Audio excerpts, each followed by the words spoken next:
Hello everyone, Andrew Serafim here, and I'm here to talk about a very important quality control rule, um, and it is not just utilized to control the quality of a product, but the quality of what process follows the product, um, such as sales in specific or the marketing of a product. So, um, the quality control tool we'll be talking about is the scatter charts, also known as scatter diagram, scatter plot, or cross plot. So it what it does is that it um, shows and describes the relationship between two variables, one dependent and one independent. Um, and how we can make the best use of it is to manipulate the independent in order to control the dependent.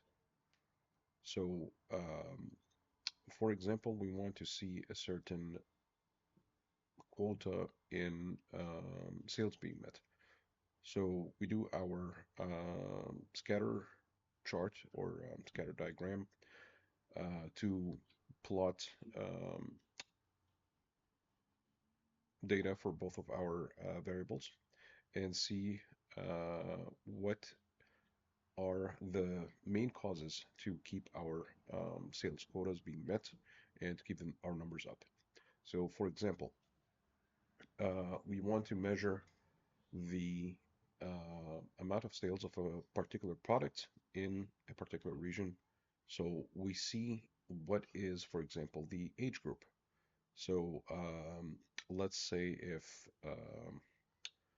more hybrid vehicles is being sold in that particular region, and then we see, let's say that there are that town has an average age of a senior citizen, then it shows that hybrid vehicles are correlated with fixed incomes.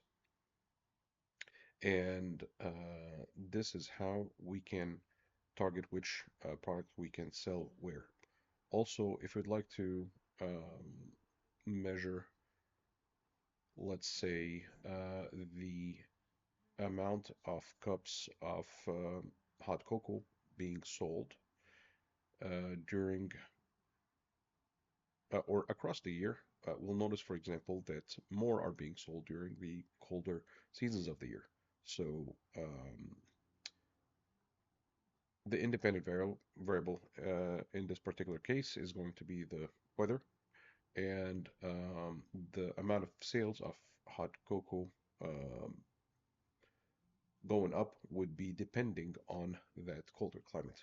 So that is so for example, we would or the company or organization would open more businesses in areas where they have elongated colder seasons, such as the northern states, for example.